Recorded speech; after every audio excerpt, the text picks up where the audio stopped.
Muy buena tarde tengan todos ustedes. Bienvenidos a la tercera parte final de su curso de preparación para examen técnico profesional, área pública, derecho laboral. A partir de esta semana, semana número 13, veremos el contenido del programa del curso de Derecho Procesal Laboral que oportunamente ustedes recibieron durante su etapa de estudiantes asistiendo a clases y lo veremos en estas 4 semanas que nos quedan del curso. Semana 13, 14, 15, 16. Vamos a hacer un repaso del contenido de ese programa del curso para que ustedes puedan sustentar su evaluación final en el momento en que ésta sea presentada. La próxima semana no tenemos clase, ustedes van a sustentar su segundo examen parcial. Alguien preguntaba cuál era el contenido del examen.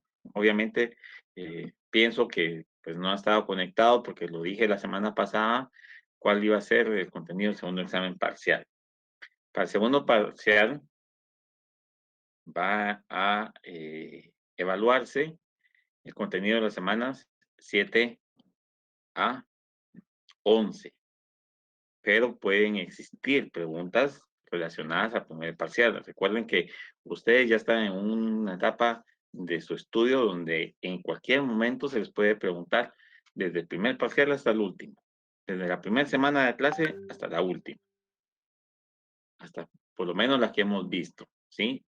Esta, en teoría, no forma parte de su segundo examen parcial, pero por la forma o la etapa que ustedes están estudiando y que se supone es para sustentar su evaluación técnica profesional y aprobar su famoso privado, pues tendrían que saberlo todo. Puede interrogarse, puede plantearse el examen con todo el contenido de aquí para atrás y ustedes estarían en la obligación de resolver. Igual es su examen final. No es como cuando uno estaba estudiando en aulas, que bueno, la semana 1 a 5 y solo eso evaluaba uno. Y en el final solo la semana 13 a 16. No, aquí ya podemos evaluar de alguna forma todo. Eso ya es disposición de la universidad. Uno cumple con trasladar las interrogantes o el cuestionario con preguntas y respuestas y la universidad dispone sobre qué específicamente va a evaluar. Pero he sabido que han en otras oportunidades evaluado en el segundo examen contenido del primero y el segundo, y en el final, contenido de todo el curso. Entonces, tienen que estar siempre preparados. Si alguien se atiene, pues ya será cuestión de cada uno de ustedes el atenerse a solo estudiar o solo repasar el contenido en la semana 7 a 11. Sugerencia es que le den por lo menos un repaso a las que ya hemos tenido como supuestamente objeto de evaluación, que es el primer parcial, para no tener sorpresas al momento de su examen. Carol Payeras, feliz día para usted también y su familia. Si tiene niños, pues a disfrutarlo después de terminar las clases. Y para todo aquel que ya sea padre o madre de familia y que esté pues haciendo este esfuerzo el día de hoy por conectarse y presenciar las clases y pretenda celebrar el Día del Niño con sus hijos, al terminar la clase, pues si tienen esa posibilidad, háganlo. Y si no, pues aunque sea en casa, compartir con ellos es más que suficiente. Esta semana vamos a ver entonces los temas relacionados a nociones del derecho procesal del trabajo, la jurisdicción privativa del trabajo y generalidades del juicio ordinario. Como objetivo de la clase, ustedes, al iniciar esta nueva fase del curso, que es la última, amplíen esos conocimientos respecto a las normas adjetivas del derecho del trabajo, dónde se encuentran reguladas, cómo se integran en caso de que exista alguna falencia, alguna cuestión que no esté regulada, cuáles son algunos aspectos doctrinarios y legales que inspiran esta etapa del proceso, es decir, la normativa adjetiva, así como la forma en que debe de aplicarse la norma. Para ello, entonces, hablaremos inicialmente de las nociones del derecho procesal del trabajo. Como ustedes recordarán, el derecho procesal o el derecho sustantivo del trabajo se divide en derecho procesal individual o derecho individual y derecho colectivo o derecho procesal colectivo. Como estamos viendo del procesal del trabajo, vamos a hablar desde el punto de vista procesal. Clasifica entonces el derecho procesal del trabajo como derecho procesal individual, una sola persona, un solo trabajador, y derecho procesal colectivo, un grupo o una totalidad de trabajadores. Este derecho procesal del trabajo se inspira en principios muy parecidos a los del derecho individual, como sería la tutelabilidad, la concentración, el impulso procesal de oficio, la antiformalidad, inmediación procesal, sencillez, economía procesal, celeridad, igualdad, iniciativa, flexibilidad en la apreciación de la prueba.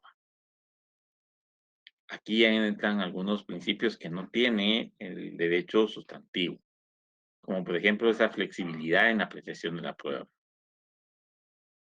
esa economía procesal, esa celeridad, porque son actos propios de los órganos o de los sujetos procesales en un órgano jurisdiccional o bien del órgano jurisdiccional,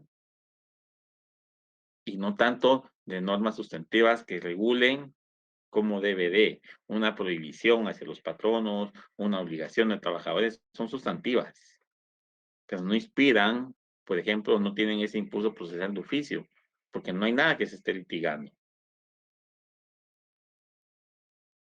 No hay un principio de economía procesal, porque no estamos ante la presencia de un proceso distinto ya del derecho procesal del trabajo. Sí es tutelar de los trabajadores, sí. Concentra la mayor cantidad de actos en uno solo posible, sí, pero es distinto del derecho sustantivo.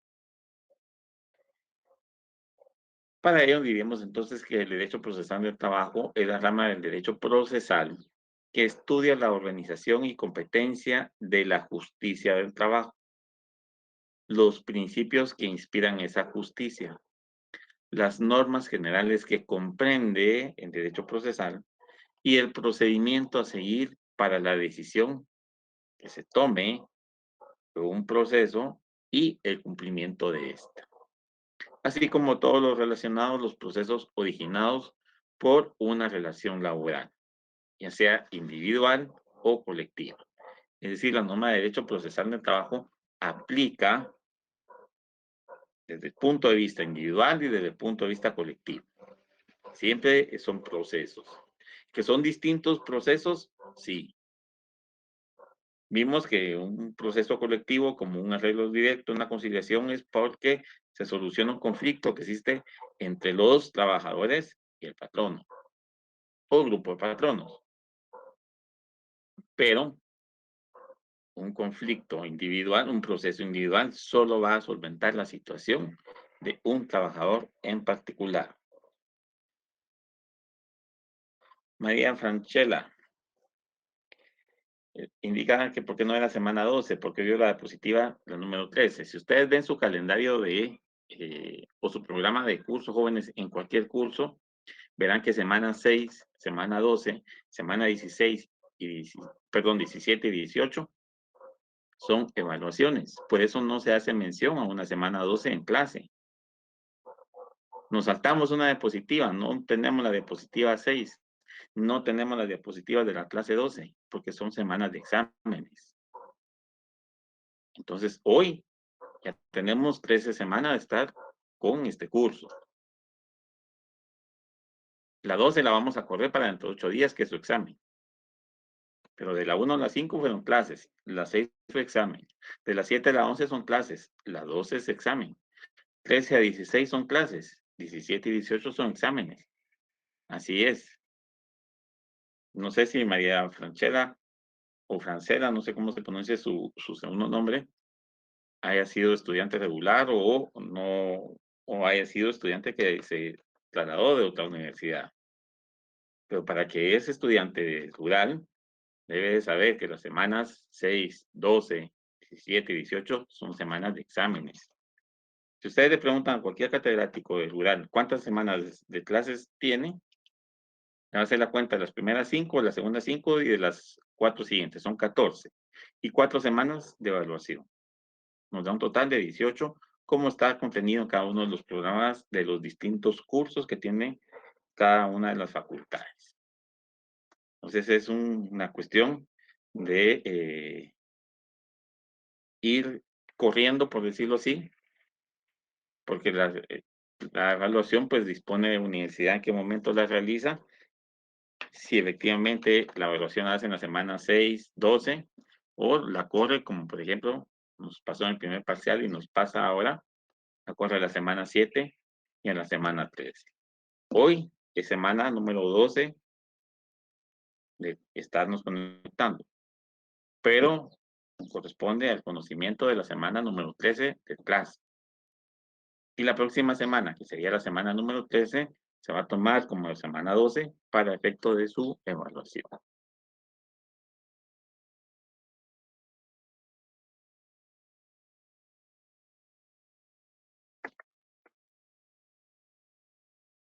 Podemos definir entonces el derecho procesal del trabajo como la rama del derecho procesal que estudia la organización y competencia de la justicia del trabajo, sus principios, sus normas generales y la utilización de las normas procedimentales para la decisión de los procesos sujetos a él y que se derivan de la relación laboral.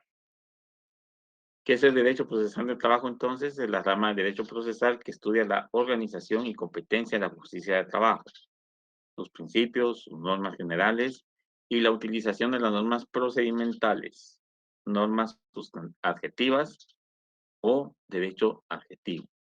¿Para qué? Para la decisión de esos procesos sujetos a conocimiento de los órganos jurisdiccionales y que se derivan de las diferencias ocurridas durante una relación laboral. Podetti, que es un tratadista del derecho procesal del trabajo, divide el derecho procesal en dos grandes ramas, el individual y el colectivo. Ambas estudian la organización de los órganos jurisdiccionales, la competencia de estos y el procedimiento para solucionar los conflictos. La diferencia, de acuerdo a lo que establece Podetti, es que el segundo, es decir, el derecho procesal colectivo, tiene como sujeto activo del derecho al grupo laboral, es decir, a esa masa de trabajadores o esa parte de los trabajadores que están en ese conflicto. Tiene como sujeto el derecho al gremio o a la asociación profesional como parte de los trabajadores y al empresario como factor de la producción. Es decir, colectivo, lo hemos visto y lo hemos dicho en reiteradas ocasiones, colectivo se refiere a la totalidad o a una parte de esa masa laboral en cada lugar de trabajo. Y el individual se refiere a una persona individual, solo uno. Puede ser que ocurran 2 o 3 trabajadores que fueron despedidos y van a demandar, perfecto, pero no es un derecho colectivo. El colectivo busca ese beneficio a futuro. Lo hemos visto, recuerdan ustedes hace unas semana 8, semana 9, creo que hablamos de eso, que busca el derecho colectivo. ¿En qué momento va a tener efecto? Porque va a ser resultados a futuro. Una negociación de un pacto colectivo, por ejemplo, va a tener un resultado a futuro al momento en que ese pacto entre en vigencia. El hecho de que 2 o 3 trabajadores sean despedidos y demanden en un solo proceso no va a tener un impacto futuro. Es cada uno de ellos, el individual, el que va a tener el beneficio o reconocimiento de sus derechos, pero eso no implica colectividad. Para servirle, María Franchella. Hablando de Jesús, principio antiformalista o antiformalidad. Bueno, ¿qué implica este principio? Anti, ustedes saben que es en contra de. Aquí es antiformalista o antiformalidad, es decir, carece de, es antes de cualquier formalismo. No tiene formalismos el derecho del trabajo. ¿Hay requisitos que cumplir? Sí. Para toda demanda hay requisitos que cumplir. Para toda solicitud hay requisitos que cumplir. Pero no necesita que su escrito vaya, por ejemplo, en 25 líneas en una hoja de papel español que era antes o papel de protocolo. No. Puede tener su escrito 26, 27, 22 líneas. Eso no lo exime de que el escrito sea admitido o recibido, y si llena los requisitos de toda demanda, por ejemplo, si fuera una demanda, se le dé trámite. Eso no es obstáculo. ¿Necesita que vaya con auxilio de abogado? No. Puede presentarlo usted, puede presentarlo con el auxilio de un estudiante de derecho, con el auxilio de un comité ejecutivo o un sindicato, siempre dentro de los parámetros que le fija el mismo código a cada uno de ellos para poder intervenir como órganos asesores de quien está actuando. Y no hay impedimento, eso es lo que implica el antiformalismo. No hay esa formalidad, no hay ese rigorismo. Su demanda no contiene todos los requisitos del 332, le van a fijar un previo, le van a imponer un previo, le van a fijar un plazo para que cumpla con esos requisitos. Distinto de, por ejemplo, una demanda civil. Usted presenta una demanda en un juzgado civil y su escrito tiene 28 líneas, se las rechazan por no cumplir con ese formalismo. O cumple con las 25 líneas, pero no cumple con su fundamento. Se las rechazan por carecer de fundamento. En el derecho de trabajo, no. Si usted fuera despedido y usted hace su propia demanda y usted la presenta, no cumple con el fundamental o con poner en su escrito fundamento de derecho al artículo 332, artículo 82, artículo tal, artículo X, no lo pone. No es impedimento para recibir su escrito y si cumple con los demás requisitos, admitirla. Y si no cumple, fijémosle la oportunidad, démosle la oportunidad de que corrija el error que tiene su demanda o su escrito y que siga el proceso. ¿Y cómo va a seguir? Con ese otro principio que vimos, impulso procesal de oficio. Implica ese impulso que el mismo órgano jurisdiccional va a ir gestionando el proceso en cada una de sus etapas, distinto de un proceso civil, que es rogado. Si usted no ruega, si usted no acciona, rogar como sinónimo de accionar, no como rogar de sinónimo de suplicar. Oye, usted al juez de familia, hágame favor, atienda a mi demanda. No, usted va a gestionar, va a rogar, va a actuar a ruego para que el juzgado avance en un proceso. Usted tiene que pedir y va a pedir por escritos. En el Código de Trabajo o el derecho laboral se inspira en ese principio. Usted presentó su demanda, es obligación de juez resolverla, señalar la audiencia. Distinto a lo civil. En lo civil usted presenta su demanda y no pide que se señale la audiencia, se la rechazan. Y vuelve a presentar una demanda nueva. Acá no opera eso.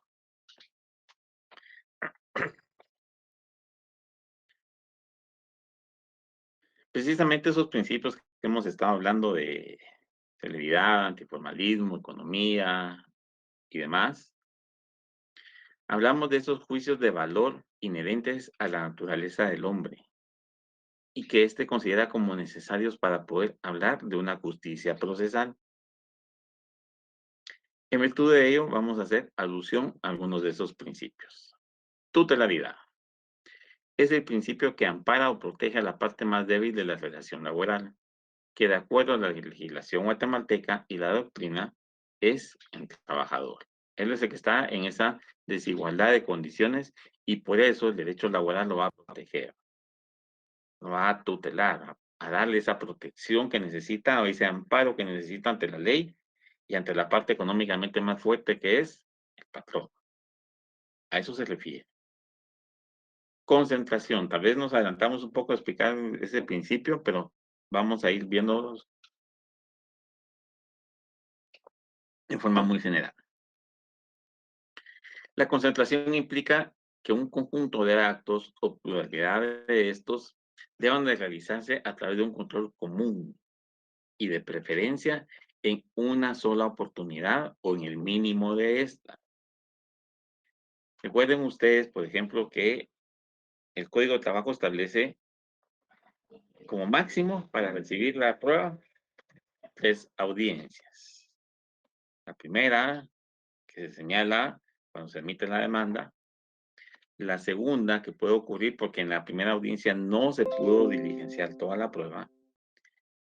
Y la tercera, que puede ocurrir en casos muy extraordinarios para diligenciar la prueba, pero cuando en las primeras dos no se pudo diligenciar y que ese impedimento de diligenciarla no se le atribuye a ningún sujeto procesal ni al órgano jurisdiccional. Es necesaria una tercera audiencia, pero de preferencia y en la mayoría de juicios laborales que yo he tenido en mi cargo, solo se realizan dos audiencias. Y en la segunda regularmente es porque el demandado contesta, plantea excepciones o porque pide la confesión judicial del actor y bueno, hay una segunda audiencia y ahí terminamos de diligenciar la prueba. Casi toda la prueba se diligencia en la primera audiencia.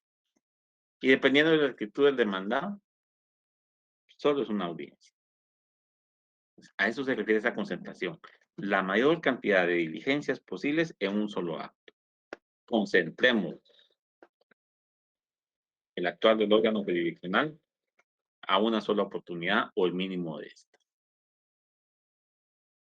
Luego tenemos el principio de impulso procesal de oficio, que es toda actividad necesaria para el desarrollo normal del proceso, el cual permite avanzar para cumplir con su objetivo sin necesidad de que las partes lo promuevan, sino que es el órgano jurisdiccional el que lo realiza. No hay que estarle presentando escritos al juez a cada rato para que diligencia, para que señale audiencia, para que esto, para que lo otro. No. Simple y sencillamente tenemos ese principio que nos indica que el juez va a actuar sin necesidad de que las partes estén promoviendo su actuación.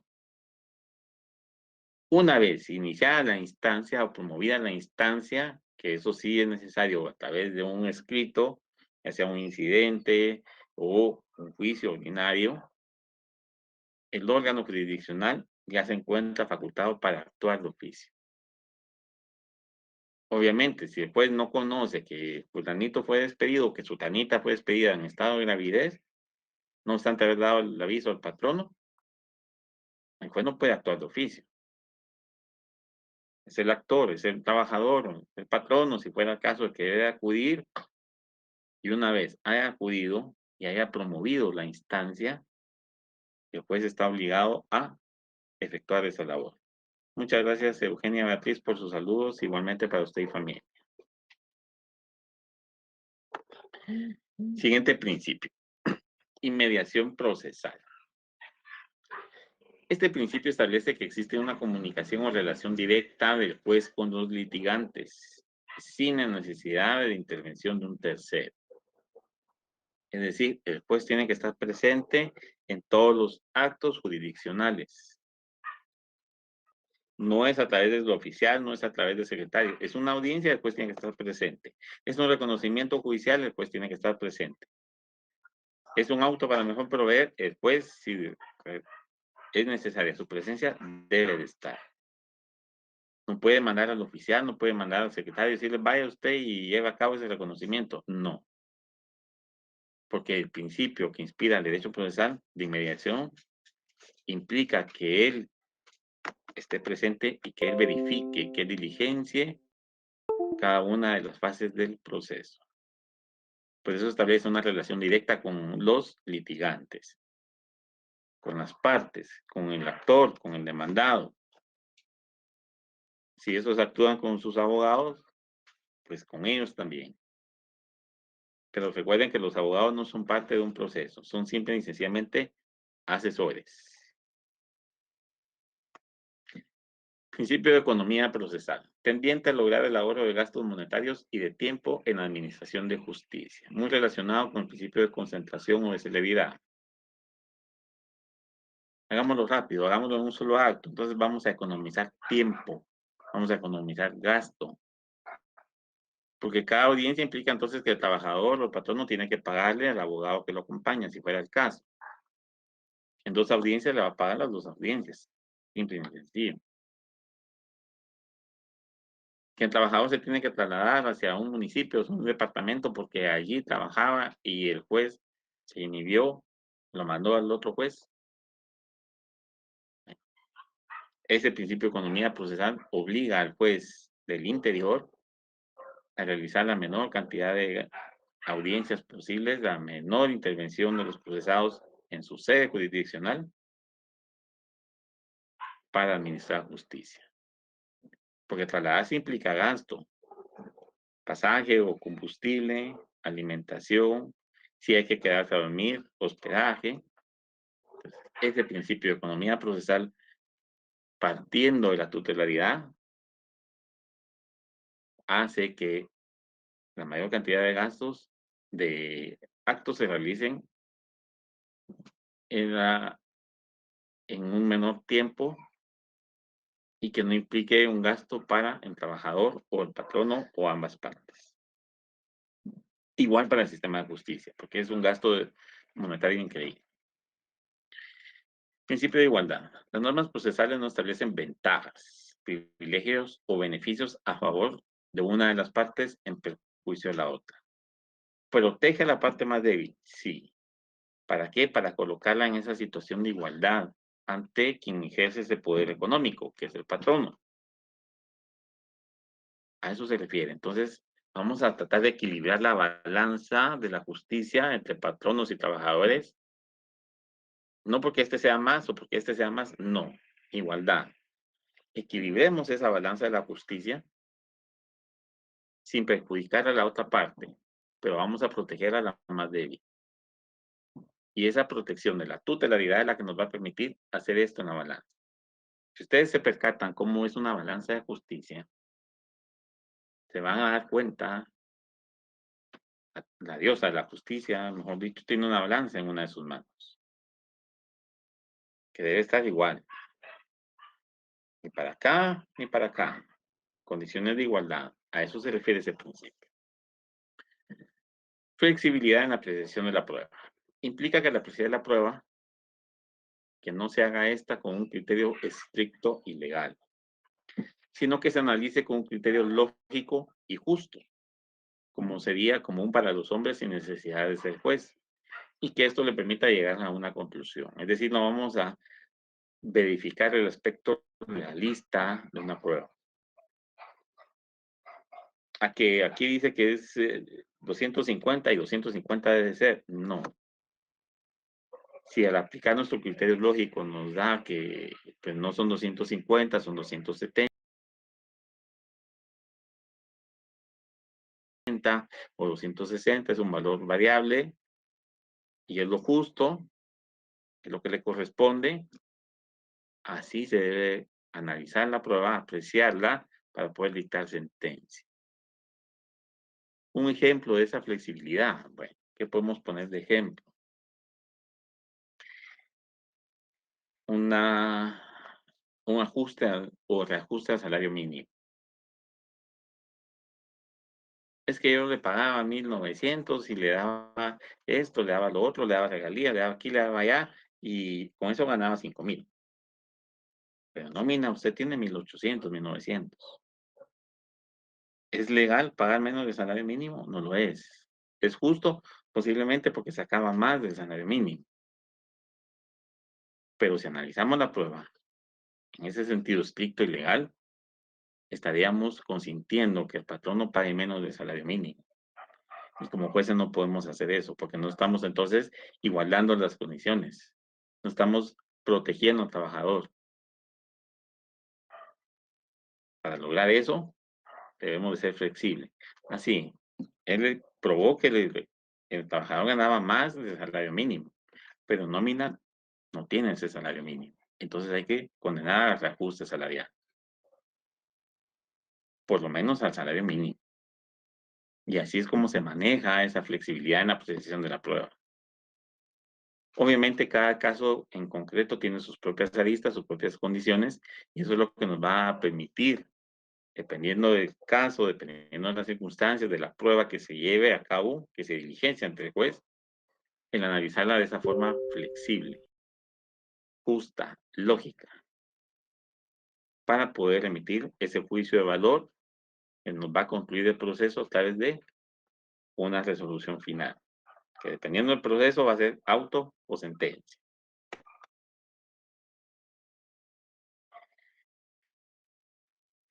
El derecho procesal del trabajo también tiene su propia naturaleza jurídica. Algunos autores consideran que según el interés de la controversia, el derecho procesal puede ser público o privado, ¿sí? Atendiendo al interés, encuadrándose el derecho procesal del trabajo como una rama orientada en las normas y principios del derecho procesal civil.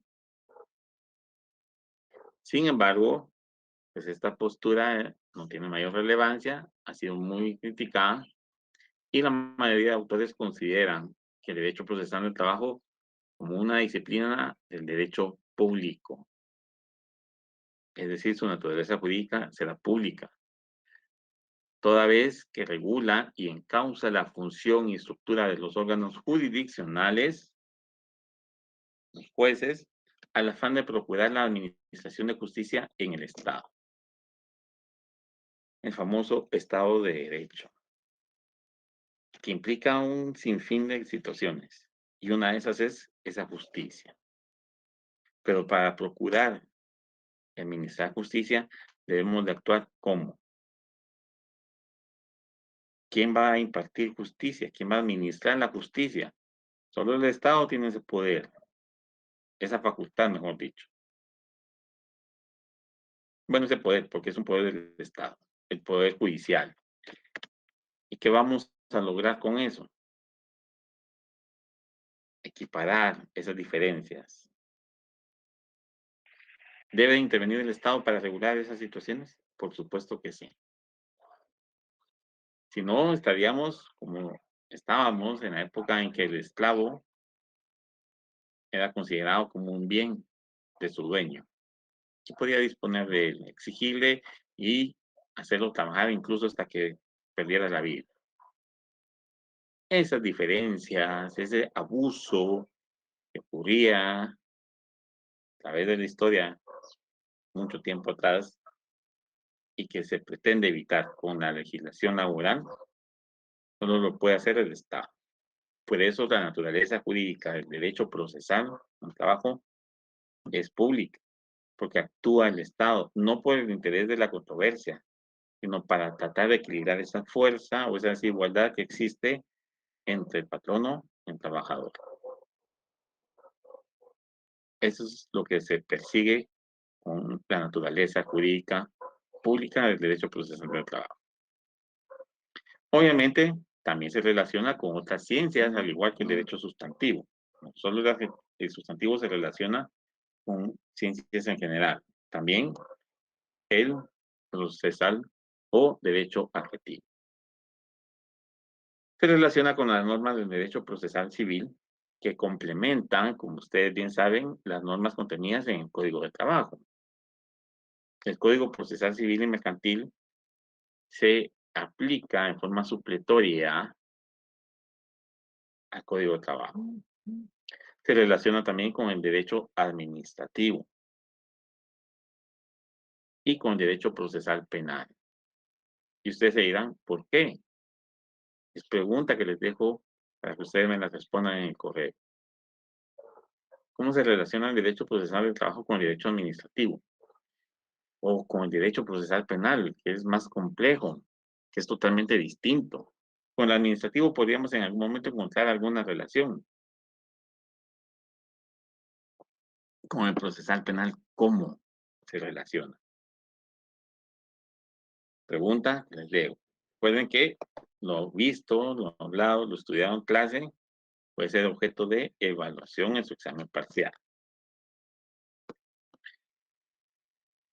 Para determinar la naturaleza jurídica del derecho procesal del trabajo, se hace necesario entonces ubicar la materia en el lugar que le corresponde dentro de la clasificación del derecho. Por lo tanto, algunos autores consideran que es un problema de clasificación darle esa naturaleza jurídica al derecho procesal del trabajo y que, por lo mismo, corresponde entonces a la sistemática jurídica otorgar o indicar cuál es la naturaleza jurídica del derecho procesal del trabajo. En el digesto, que es un compendio, un conjunto de opiniones, de normas y demás relacionadas con materia laboral, aparece la ya clásica y antigua distinción que hacía Ulpiano, en virtud de la cual el derecho público tendría por objeto el gobierno de la República Romana y el privado pertenecería entonces al provecho de cada individuo en particular. ¿Parecido a lo que tenemos? Sí. Es público, intervención del gobierno. Privado, entre particulares. Un contrato de compraventa, derecho civil, rama del derecho privado. Un proceso penal, rama del derecho público. ¿Por qué? Interviene el Estado. En el otro no interviene el Estado. El otro va a intervenir el Estado si fuera necesario, si hubo algún incumplimiento, si hubo alguna situación, algún engaño, alguna X cuestión que impida ejercitar el derecho contenido en ese contrato. Pero si el contrato es lícito, el Estado no interviene para nada. Más que para inscribir el bien si fuera objeto de registro. Si no, ni para eso. Eso es derecho privado. Derecho público, intervención del Estado. Así lo estableció Ulpiano en el Digesto de Derecho.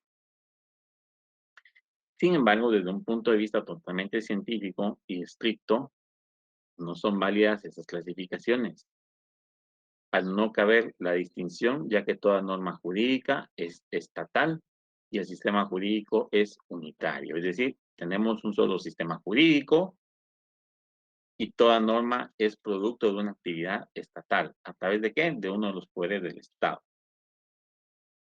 Eso sí nos vamos al punto de vista científico y estricto. ¿Quién es el único facultado para emitir leyes? El Estado, a través del organismo correspondiente, se llame como se llame. Acá es el Congreso de la República. ¿Quién es el encargado de impartir justicia? El Estado, ¿a través de qué? Del Poder Judicial. ¿El Poder Judicial es único? Sí. El sistema jurídico nuestro es unitario, solo tenemos un Poder Judicial. Entonces, existe esas contradicciones. ¿Cuál de las dos es la más acertada para otorgarle al derecho procesal su naturaleza jurídica?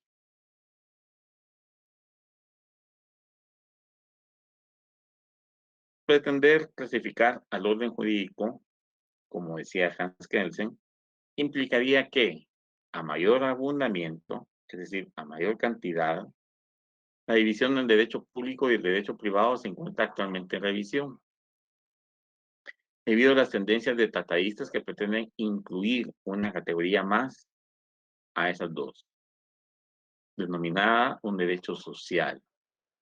Y con esa tendencia, debido a la cantidad de normas o ese abundamiento que existe de normas, ubicarían al derecho laboral en esa categoría de derecho social. No es derecho público, no es derecho privado, es un derecho social. Podrán tener razón, posiblemente. Dependerá del punto de vista de cada uno desde el aspecto doctrinario. En el aspecto legal, el código no nos establece cuál es la naturaleza jurídica del derecho procesal del trabajo. Pero por la intervención del Estado sabemos que es pública, porque es el Estado el que actúa, es el Estado el que va a corregir o a solucionar esas diferencias derivadas de una relación laboral. Y tiene esa fuerza coercitiva. Y la vamos a ver más adelante como elementos de esa situación. El tratadista Néstor de Buen Lozano afirma que no es posible ubicar a ninguna disciplina de las que integran la enciclopedia jurídica, y en forma especial el derecho del trabajo, en solo una rama determinada del derecho. Él prefiere determinar institucionalmente la naturaleza jurídica y no en un grupo, ya que puede haber relaciones integradoras de una institución. Es decir, vamos a integrar ese derecho laboral y en nuestro caso así lo vemos, se integra. Pero ¿cómo lo integramos? Ley del organismo judicial, Código Procesal Civil y Mercantil, integran el Código de Trabajo. Procesal Civil y Mercantil, ¿será que es de naturaleza pública o privada? Resuelve las situaciones que se dan regularmente de cuestiones privadas. pero es el Estado el que al final de cuentas termina interviniendo. Ley del organismo judicial es la ley que regula el actuar en forma general de los órganos jurisdiccionales. Organismo judicial, el poder del Estado. ¿Integran el Código de Trabajo? Sí, pero ambas están también como derecho público. Entonces, Néstor de Buen Lozano hace una mezcla y dice que no podemos ubicar al derecho del trabajo a una rama específica. Dependerá de la institución que intervenga la naturaleza jurídica a la que se pueda ubicar al derecho laboral. Pero hablando de institución, no como el ente que va a intervenir para resolver una situación, sino hablando de institución como un conflicto colectivo, un pacto colectivo, un contrato colectivo, que son instituciones del derecho laboral. ¿Sí? A esas instituciones se refiere, dependerá de la institución que se trate, la naturaleza del derecho laboral. La naturaleza es muy difícil desde el punto de vista doctrinario, por lo que piensa Néstor, es muy parecido a lo que establece el digesto a través de el punto de vista de Bupiano, ¿sí? O desde el punto de vista de Kelsen. Mientras más dividamos, mientras más leyes haya, más divisiones van a haber. Y todas las del derecho laboral van encaminadas a formar una nueva que sería el derecho social. Analizando entonces cuál sería la naturaleza jurídica del derecho procesal del trabajo, para nuestro caso, de acuerdo con el código, es de jurisdicción o de naturaleza, perdón, pública. ¿Sí? ¿Estamos de acuerdo?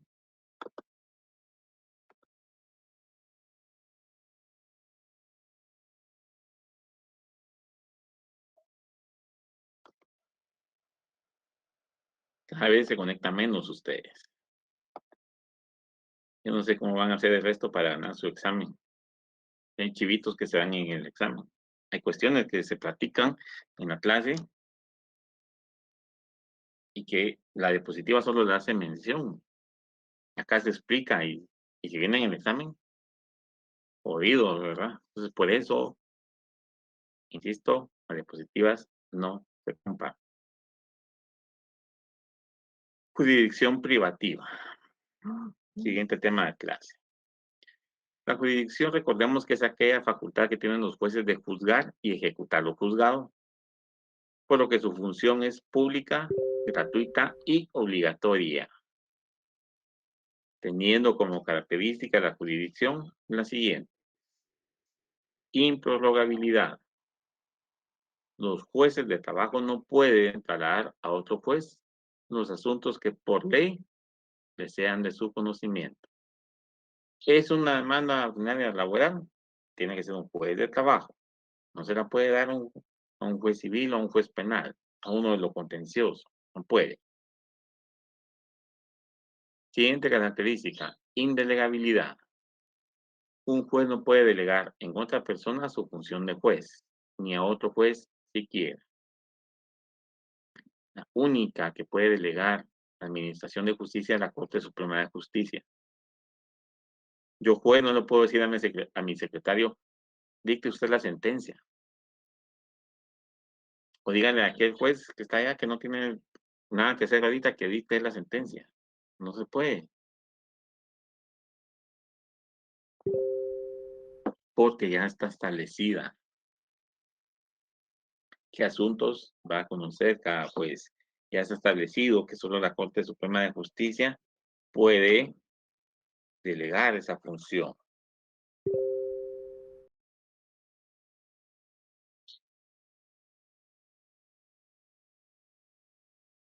Karina Machín, ¿qué relación tiene el derecho laboral con el derecho penal?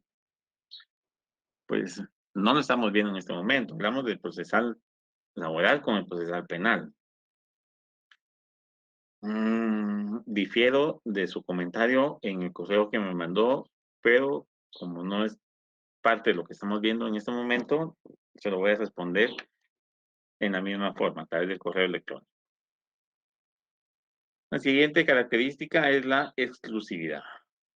El juez de trabajo debe de gozar de esa especialidad y no debe de conocer otra disciplina del derecho. ¿Será que estas características las encontramos sustentadas en el Código de Trabajo? O al menos alguna de ellas.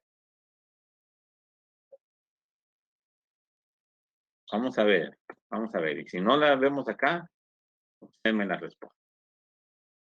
La jurisdicción privativa es la ejercida con exclusividad por el juez en una causa o materia, privando así a todos los demás jueces de poder intervenir en su conocimiento y decisión del asunto. Esta jurisdicción no se aparta de los jueces de trabajo. Para efectos de lo anterior, entonces podemos remitirnos a los siguientes artículos del Código de Trabajo. Artículo 283.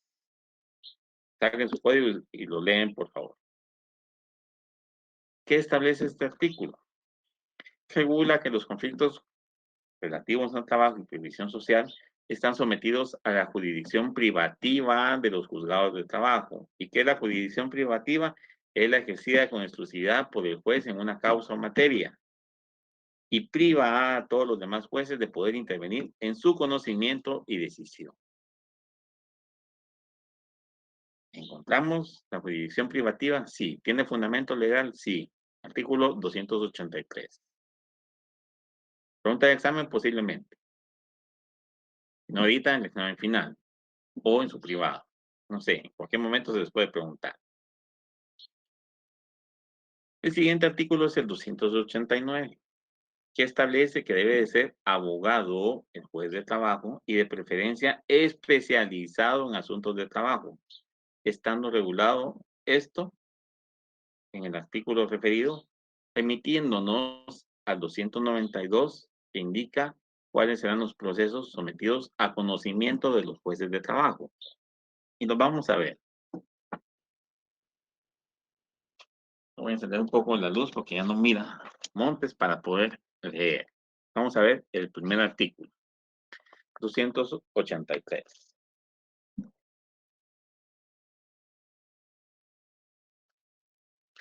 Los conflictos relativos a través de previsión social están sometidos a la jurisdicción privativa de los tribunales de trabajo y previsión social, a quienes compete juzgar y ejecutar lo juzgado.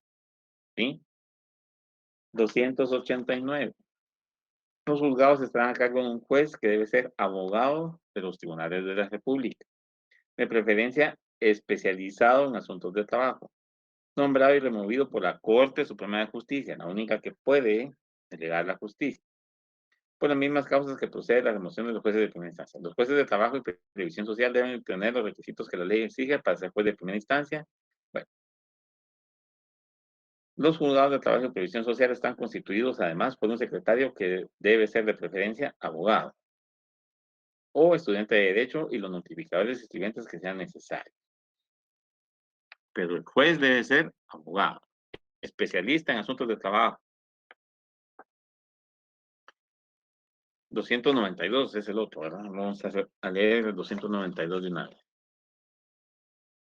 Ese es bastante extenso, entonces vamos a ver muy general el artículo.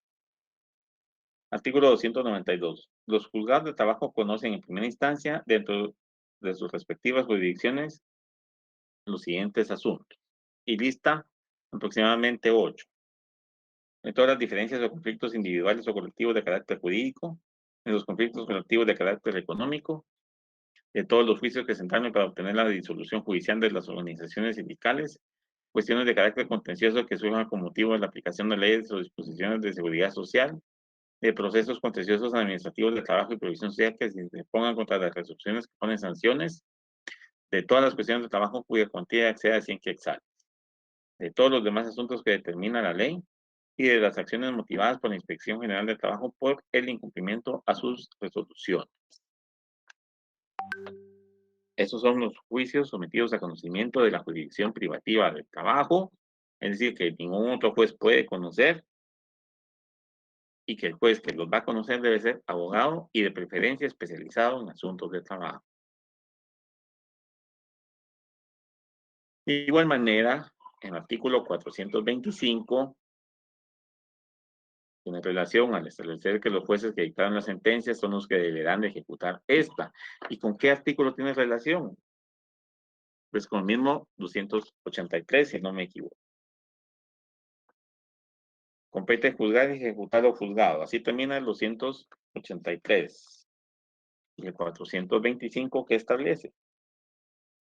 Debe ejecutar la sentencia el juez que la dictó en primera instancia. Esos dos artículos, 283 y 425, están relacionados. Vayan haciendo de una vez sus llamadas, sus chivitos, para más adelante, ya sea en su examen o en su ejercicio profesional. Como indicamos entonces, la jurisdicción privativa tiene ciertas características que trataremos de desarrollar de manera un poco más extensa. Improrrogabilidad. Los jueces de trabajo no pueden trasladar a otro juez los asuntos que por ley le sean de su conocimiento, aunque conozca el mismo ramo y que ejerza jurisdicción en un territorio distinto al del primero.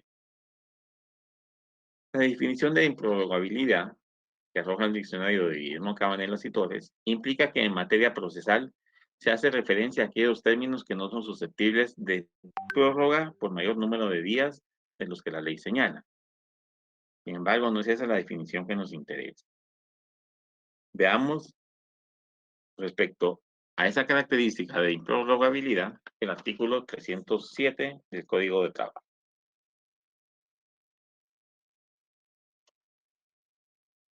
Capítulo quinto, procedimientos de jurisdicción y competencia. 307.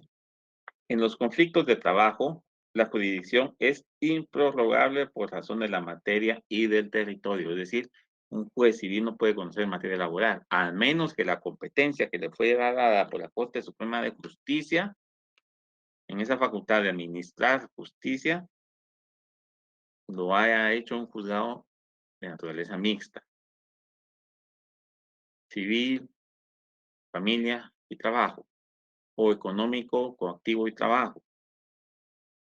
Pero si cuando crearon ese juzgado al juez no le dieron esa facultad de conocer en materia laboral, no puede conocer.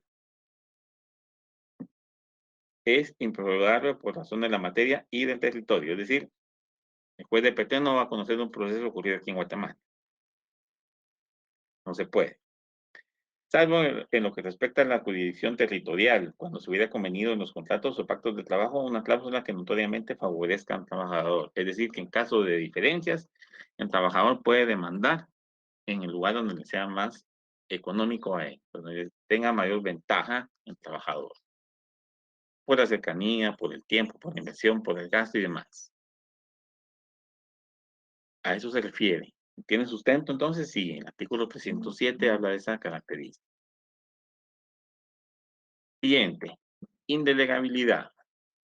Un juez no puede delegar a otra persona su función de juez, ni a otro juez siquiera. El único ente que tiene la facultad de atribuir jurisdicción y competencia es la Corte Suprema de Justicia, a quien el Estado le ha delegado, según la Constitución Política de la República de Guatemala y demás leyes, esa función. Veamos el siguiente artículo, 308.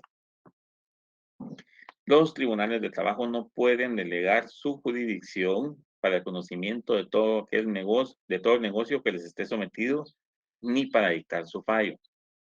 No obstante, podrán comisionar a otro juez de igual o inferior categoría, aun cuando esto no fuere de la jurisdicción privativa del trabajo, juez de paz civil, juez de paz penal, para la práctica de determinadas diligencias que deban verificarse fuera del lugar donde se siga el juicio.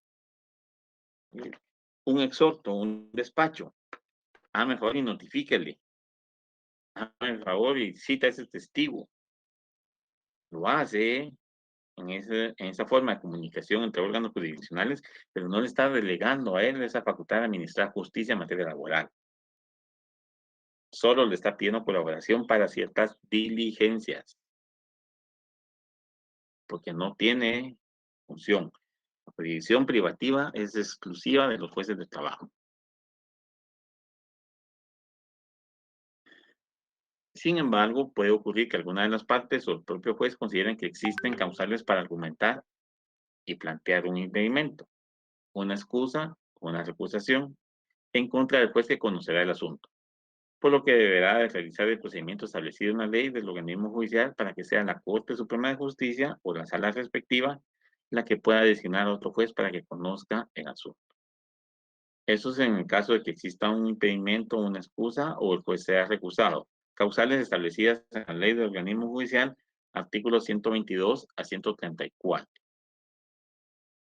Allí está todo lo relativo a impedimentos, excusas y recusaciones de jueces en general. No clasifican lo de penal, a lo de laboral, administrativo, no. Ahí es a los jueces en general. Esa ley es general del organismo judicial. Y en el Código de Trabajo, vamos a citar varios artículos. 316 a 320. 316, impedimentos, excusas y recusaciones, así se llama el capítulo sexto. Está todo lo relativo a esa situación de impedimentos, excusas y recusaciones. Esto va amarrado debidamente con los artículos 122 a 134 de la ley del organismo judicial. Hagan de una vez la llamada.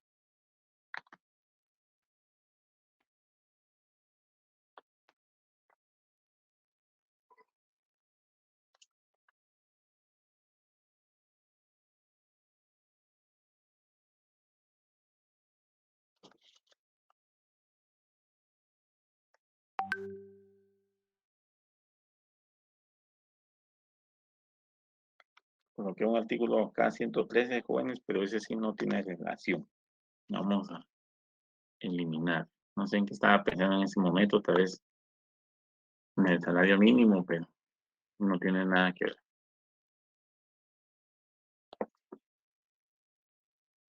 Bueno, sigamos. Exclusividad como tercera característica. El juez de trabajo debe gozar de esa especialidad y no debe conocer otra disciplina del derecho.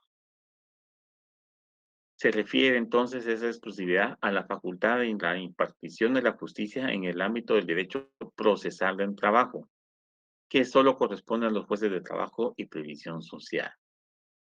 Esa característica no está en el código. Esa la encontramos en el Reglamento Interior de los órganos jurisdiccionales de trabajo, artículo 4, que establece el principio de exclusividad de la función jurisdiccional. ¿Tienen sustento de esas características? Sí lo tienen. Tienen ese sustento legal. Los conflictos relativos a trabajo y previsión social están sometidos a la jurisdicción privativa de los tribunales de trabajo y previsión social, a quienes compete juzgar y ejecutar lo juzgado.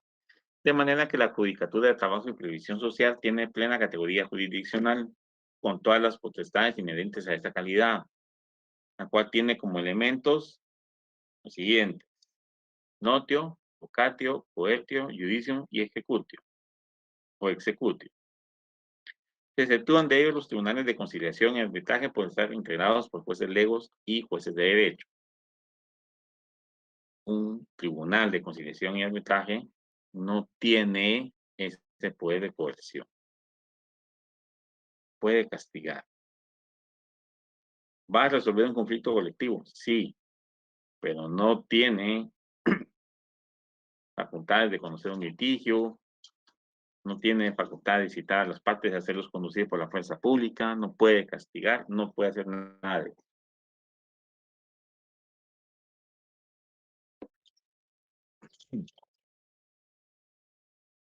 Etimológicamente, la palabra jurisdicción proviene del latín jurisdictio, jurisdictio, que implica administrar el derecho. Entonces, los jueces administran el derecho y no lo establecen a través de su facultad de juzgar, ¿sí? El juez solo imparte justicia, solo administra, solo hace valer el derecho, pero no lo establece en esa función de juzgar. La facultad de impartir o administrar justicia se divide en dos grandes grupos de forma general: por razón del territorio y por razón de la materia. En la jurisdicción por razón de la materia encontramos una diversidad que va casi de la mano con la clasificación del derecho en las diferentes ramas, como lo son penal, civil, administrativa, correccional, criminal, laboral, de otras. En todas y cada una de estas ramas, la jurisdicción está compuesta por los mismos elementos característicos que le otorgan al juez esa facultad de juzgar: notio, vocatio, coertio, judicio y executio. En algunos casos, existe una combinación de dichas materias para poder otorgarle al juez el conocimiento de varios asuntos, como lo vamos a ver más adelante. Recuerden, un juzgado que por disposición de Corte Suprema de Justicia tiene competencia mixta por razón de la materia. En el caso de los jueces de trabajo, podemos decir que su jurisdicción está integrada por jurisdicción laboral, jurisdicción ordinaria, jurisdicción improrrogable, jurisdicción plena y la jurisdicción privativa. Todas y cada una de ellas, de acuerdo a su acepción, otorgan al juez de trabajo la facultad de administrar el derecho, conocer por disposición de ley determinados asuntos, desde su inicio hasta su ejecución, sin poder trasladar a otro el conocimiento de estos procesos. No obstante lo anterior, la jurisdicción no deja de estar integrada o constituida por los elementos que hemos referido anteriormente: notio, vocatio, coertio, judicium y executio. No importa en qué momento o curso ustedes tuvieron conocimiento de esos elementos de la jurisdicción. Lo importante acá es que recordemos que son elementos propios de ella, y desde el momento en que una persona profesional del derecho es investido con esa facultad de administrar el derecho o administrar justicia, adquiere los mismos componentes de su función, o en su función, pero ¿cuáles son esos componentes de la administración de justicia o de la jurisdicción? Notio, vocatio, coertio, judicio y executio. Notio es la facultad de conocer un determinado asunto o cuestión litigiosa que se le presente o se le imponga al juez. Notio, conocer. El artículo 292 del Código de Trabajo regula que los juzgados de trabajo conocen en primera instancia, dentro de sus respectivas jurisdicciones, y ahí le está dando la respuesta en el artículo. ¿Dónde está el poder de conocer de un juzgado de trabajo de acuerdo con su respectiva jurisdicción como elemento de la jurisdicción? En el artículo 292. Véanse los artículos 94 y 95 de la LOC. Nótenlos y nos leen más adelante. Vocatio es la facultad de ordenar la comparecencia a las partes litigantes o terceros. Como por ejemplo, cuando en la resolución se establece que se convoca a las partes para la audiencia de juicio oral para X día. Esa convocatoria es ese poder, ese elemento de la jurisdicción de convocar a las partes ante su presencia para elucidar un asunto. De acuerdo con lo regulado en el artículo 335 del Código de Trabajo, que es el fundamento de este elemento, si la demanda se ajusta a las prescripciones legales, el juez señalará día y hora para que las partes comparezcan a juicio oral, es decir, está haciendo ese llamamiento, previniéndoles de presentarse con sus pruebas bajo apercibimiento. Trabajar un poquito porque esta diapositiva se nos fue un poco más, de alguna situación, de declararlo confeso, rebelde, qué sé yo. Para el efecto deberán también ver ustedes lo establecido en el artículo 178 de la ley del organismo judicial. Esos espacios para que no hay inconveniente. Coercio es la facultad de utilizar los medios coercitivos que le proporciona la ley para hacer que se cumplan sus mandatos. Según el diccionario de la Academia Española de la Lengua, citado por Manuel Osorio en su diccionario, es el empleo habitual de fuerza legítima que acompaña al derecho para hacer exigibles sus obligaciones y eficaces sus preceptos. A manera de ejemplo, podemos citar el artículo 388 del Código de Trabajo, el cual regula que los tribunales de conciliación y arbitraje, en caso los delegados de alguna de las partes no asistieran a la audiencia dentro del procedimiento de conciliación, los hará traer sin pérdida de tiempo por medio de las autoridades de policía. aquí sí tiene el juez de trabajo que integra un tribunal de conciliación ese poder. No se lo da a los jueces vocales o a los jueces legos. ¿Por qué? Porque dice que en caso los delegados de alguna de las partes, ¿quién es el delegado? El que va a integrar el tribunal de conciliación junto con él. No es el testigo, no es el que planteó el conflicto, no. El delegado es el que va a conformar el tribunal con él, con el juez de derecho. El Código de Trabajo y la Ley del Organismo Judicial regulan otros casos en los cuales el juez está facultado para ejercer ese poder coercitivo. Tarea de ustedes, verificar cuáles son esos otros casos. Si gustan, nos mandan por correo. Malos que casi siempre son los mismos los que me responden en correo, no tengo correos de personas distintas y no me molesta, al contrario, me agrada que los que siempre me mandan sus correos sean los mismos, porque eso quiere decir que sí ponen atención en mi clase, que sí les preocupa esa clase. El resto, pues, allá cada quien. Judicium, en la facultad de poder resolver el fondo del asunto, ya sea a través de una sentencia o de un auto. Algunos autores consideran que esto más que una facultad es un deber del juez, pues está en la obligación de resolver los asuntos puestos a su conocimiento, dictando la resolución que le ponga fin al mismo. La ley del organismo judicial regula los tipos de resoluciones que existen, que son decretos, autos y sentencias. Los autos deciden materia que no es de simple trámite, resuelven incidentes o el asunto principal.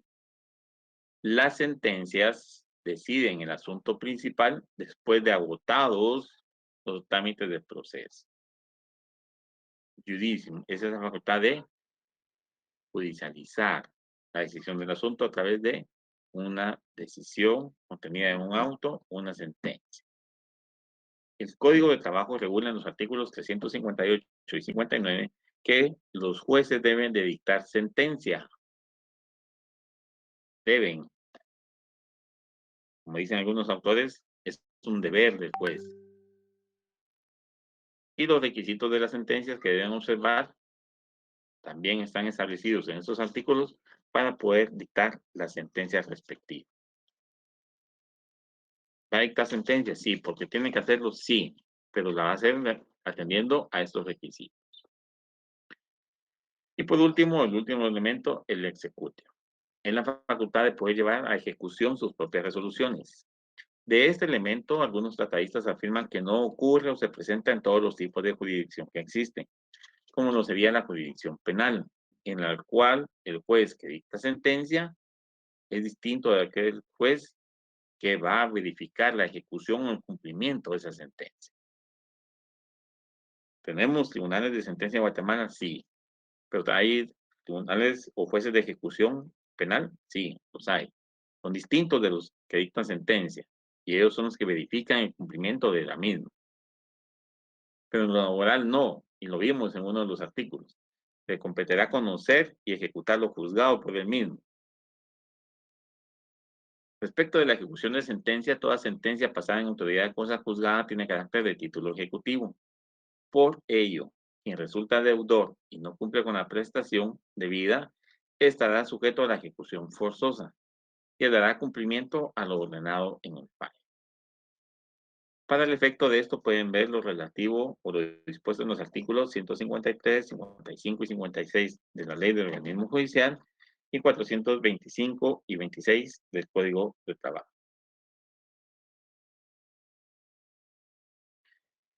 Cristina Herrera, en el artículo 113 tal vez se refiere a la LOC que es sobre la indelegabilidad. No tengo la LOC en la mano, permítanme, la vamos a buscar.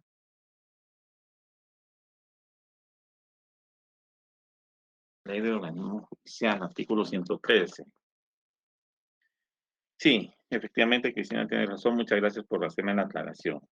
La función jurisdiccional no puede delegarse por unos jueces a otros. Los jueces deben conocer y decidir por sí los asuntos de su potestad. Entonces vamos a hacer la respectiva corrección.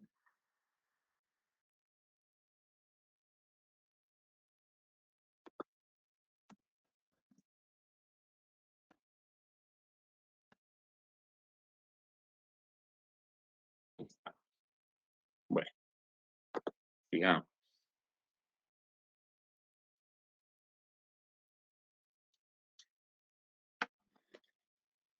Siguiente tema de la clase del día de hoy. Juicio o proceso ordinario laboral.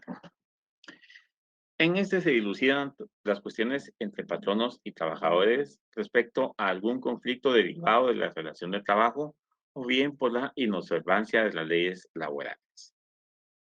Entendemos por juicio la controversia que, con arreglo a las leyes, se produce entre dos o más personas ante un juez competente que le pone término por medio de un fallo en el cual aplica el derecho y puede imponer, según el caso, una sanción.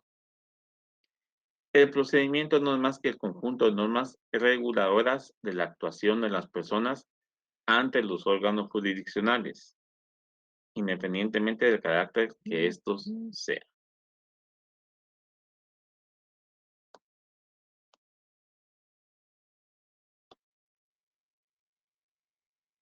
Un juicio procesal, en consecuencia, lo podemos definir como la rama del derecho que sirve para determinar las reglas de organización judicial, competencia, trámite de los juicios y ejecución de las decisiones de la justicia. Podemos hacer referencia a los juicios contradictorios, en los cuales existe controversia entre las partes y su uso más frecuente es en derecho procesal, a través de la jurisdicción contenciosa, toda vez que en ella se dirimen contiendas. Esto ocurre, como lo vimos, creo que al inicio del semestre, con la contestación de la demanda o reconvención, que implica la litis, que implica la contienda o esa sentencia contenciosa, que la sentencia va a resolver ambas posturas. ¿Por qué? Porque ocurrió una demanda y ocurre una contestación o una contrademanda. Y una sentencia o una resolución del juez tiene que poner fin a esa diferencia, a esa contienda. Y por eso se establece que es un juicio contradictorio, porque hay hubo una parte que se opone, que contradice lo dicho por la otra en su escrito de demanda y que debe ser resuelto esa diferencia a través de la aplicación racional del juez, de la justicia, de la lógica, para dictar esa sentencia. Hay que recordar que también ocurre o existe el juicio en rebeldía, el cual se sigue contra una persona que ha sido procesalmente declarada rebelde por no haber comparecido a juicio o, para algunos otros autores, por haberlo anonado. Este tipo de juicios provoca lo que se conoce como una sentencia ficta o una sentencia no contenciosa. ¿Por qué? Porque no hubo pleito. Yo comparecí, demandé, la otra parte no compareció, no contestó la demanda, no me contrademandó, condenan a mi favor y se acabó el asunto. Es una sentencia ficta. No hubo litis, no hubo pleito, no hubo contienda.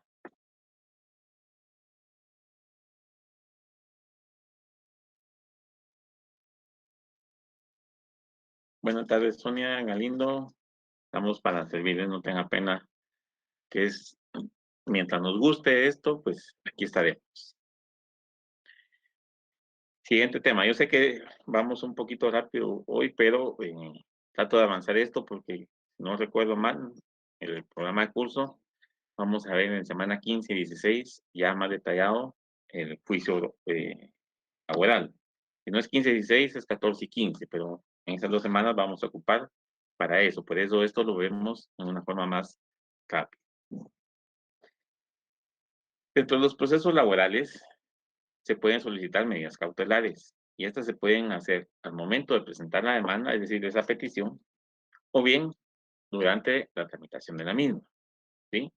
Lo ideal es hacerlo al momento de presentar la demanda.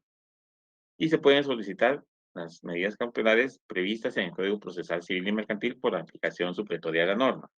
Es importante recordar.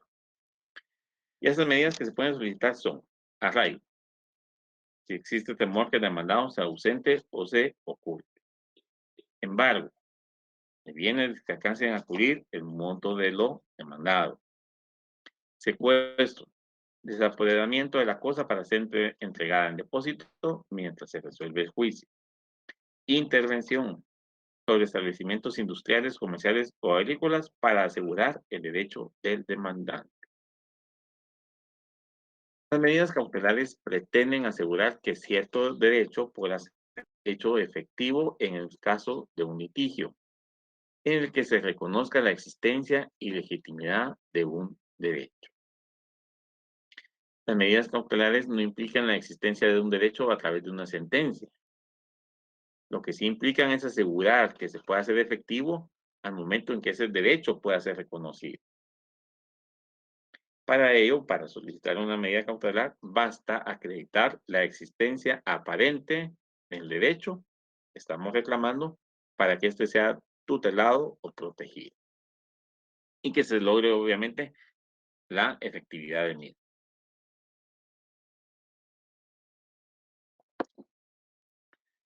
Dentro de los procesos laborales, al momento de presentar la demanda, se puede solicitar medidas cautelares, como ya lo dijimos, al momento de presentar la demanda. Esas medidas, vamos a ver un poco más general. El arraigo. Este por lo regular se solicita cuando la persona demandada no tiene un domicilio o bienes inmuebles, por ejemplo, en la República de Guatemala. Es extranjero.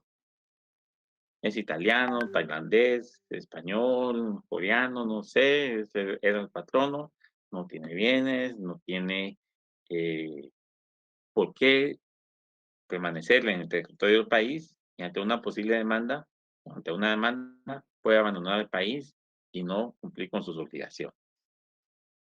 Vamos a solicitar el arraigo. ¿Para qué? Para acreditar al juez que esa persona demandada se puede ir del país, no tiene bienes, no tiene domicilio, no tiene nada que lo ate al país, que por lo mismo se puede evadir en su responsabilidad o bien ocultar. Vamos a pedir el arraigo, que es decir, que no salga por la vía legal del país. Si va a salir, será por otros medios. Para que es más fácil. En su momento, pues era más controlado esa situación, no había tantos pasos ciegos ni tantas formas de desviar la atención para poder abandonar el país. Embargo, el embargo busca asegurar el resultado de un proceso y que recae sobre determinados bienes cuya disponibilidad se impide, ¿sí? Sin embargo, es preventivo cuando tiene la finalidad de asegurar los bienes durante la tramitación del juicio. Y es ejecutivo cuando su objeto es dar efectividad a la sentencia ya pronunciada. Es decir, el embargo se puede pedir en cualquier momento también. Preventivo cuando tiene la finalidad de asegurar los bienes durante la tramitación del juicio, desde la demanda hasta la sentencia. Y ejecutivo cuando ya dictada la sentencia, se solicita con el objeto de hacer efectiva el cumplimiento de esa sentencia, que busca, en ambos casos, asegurar el resultado de ese proceso. Y cae o recae sobre determinados bienes. ¿Qué bienes? Cualquier bien que alcance que pueda ser entregado al actor o rematado en subasta pública y que sea suficiente para lograr el pago de lo que pueda salir condenada la parte demandada. Vehículos, casas, cuentas bancarias, instalaciones, oficinas, instalaciones industriales, maquinaria, ¿sí? Hay un caso muy, muy sonado, bueno, tal vez en su momento fue sonado, de la empresa que producía unos chicles que tal vez muchos no conocieron, y los que sí, pues tal vez se acordarán muy vagamente, los famosos chicles Corbis, ¿sí? Esos, esa fábrica de chicles estaba ubicada en zona 1, aparte de producir otras cuestiones, pero llegó a un punto tal en que no pudo pagar las prestaciones de sus trabajadores, se fue a la quiebra en la entidad, y el embargo en ese momento fue ejecutivo. Yo lo entendí mucho tiempo después cuando ya conocí comentarios de personas y ya había estudiado yo la carrera. Y fue ejecutivo, ¿por qué? Porque en la sentencia, en perdón, en el requerimiento de pago, el juez de trabajo ordena embargar toda la maquinaria y equipo que estaba adentro de las instalaciones y las dos propiedades que tenía. Y aún así, con el embargo y la venta de esos bienes y de esa maquinaria, no se lograba alcanzar el pago de la deuda a la que ascendían las prestaciones laborales. ¿Hubo pérdida para los trabajadores? Sí, porque no todos lograron lo que les correspondía. Obviamente se trató de cubrir la mayor cantidad posible para cada uno de ellos, pero no todos tuvieron ese reconocimiento del derecho. La empresa se fue a la quiebra. Y por más embargo precautorio que hubiera habido, o preventivo, o el ejecutivo que ocurrió después, no había posibilidad de lograr ese resultado de proteger un derecho. Sin embargo, ocurrió cuestiones de la vida, vicisitudes de la vida, pero ocurrió. Pero eso es lo que busca el embargo, evitar que la persona pueda disponer de esos bienes y que esos bienes aseguren el resultado de un proceso. Si se comete delito, si ya estando la persona demandada, talada la propiedad de esos bienes, peor aún, si ya están embargados, obviamente se comete un delito. Ustedes sabrán, ya supongo que son especialistas también en derecho penal porque están estudiando la fase pública y por lo mismo ya saben qué delito se comete. Y para que no, su correíto para poder indicar cuál es el delito que se comete.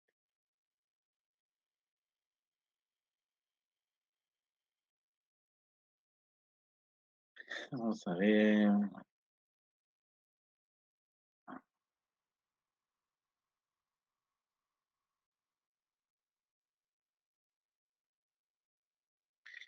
Froilán, no entiendo su comentario, su inquietud. Sin embargo, sobre bienes, cualquier bien, el demandado para que cubra la pretensión del demandante. El secuestro con la litis es sobre el bien sobre el cual existe la litis, secuestrado. No, no entiendo. Froilán tal vez puede ampliarme su inquietud en otro correo para poder darle respuesta a esa situación. Siguiente medida, secuestro. De acuerdo a Eduardo Juan Couture Echeverry, ese es el nombre completo, es el tratadista más conocido como Couture no únicamente. Se trata de una medida, el secuestro se trata de una medida consistente en la aprehensión judicial y depósito de la cosa litigiosa o de bienes del que se presume sea deudor para asegurar la eficacia del embargo y el eventual resultado del juicio.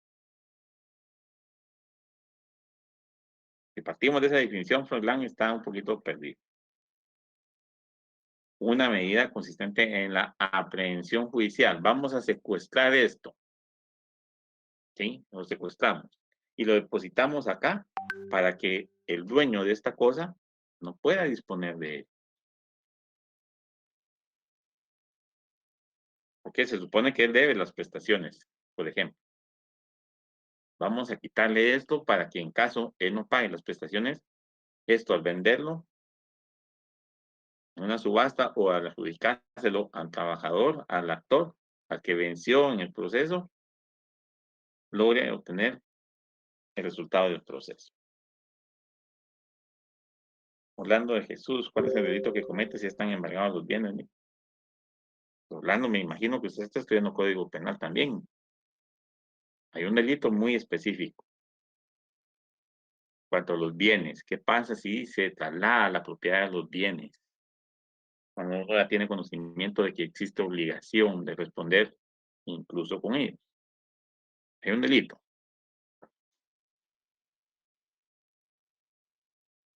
Bueno, ya para terminar la clase, vamos a ver esta última diapositiva. La intervención. Dentro de las diferentes acepciones que tiene la definición, considero que la más ajustada al tema es la intervención de terceros en el proceso. Intervención, si ustedes la buscan, tiene un montón de definiciones. Vamos a ver esta, intervención de terceros en el proceso. Toda vez que la intervención de ellos implica la incorporación de una persona ajena al proceso a las actuaciones de este. ¿Y por qué la vamos a incorporar? con el fin de hacer valer derechos o intereses propios que puedan verse afectados por tal proceso.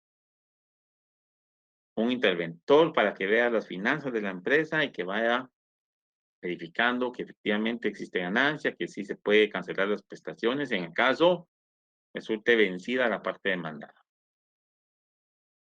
Es importante mencionar que el Código de Trabajo no regula al momento de presentar la demanda o su contestación y o la reconvención que puedan decretarse medidas cautelares, por lo que se aplica, como ya dijimos, supletoriamente las disposiciones del Código Procesal Civil y Mercantil relacionadas a esto.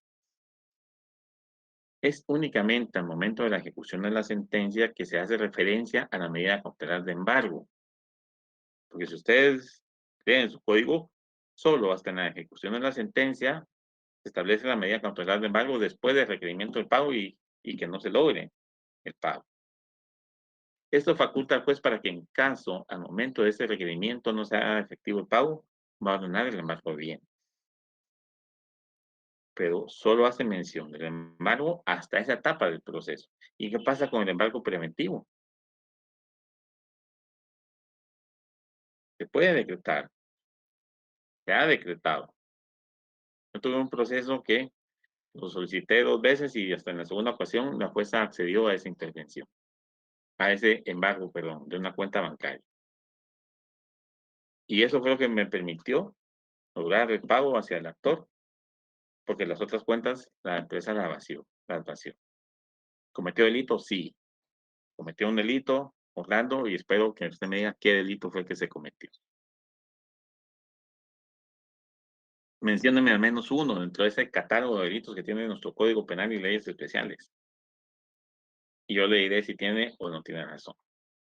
Bueno, jóvenes, hasta acá la clase el día de hoy. Como les dije, ya la próxima semana no nos vemos. Están ustedes ante la posibilidad de sustentar su segundo examen parcial, por lo que no estaré conectado.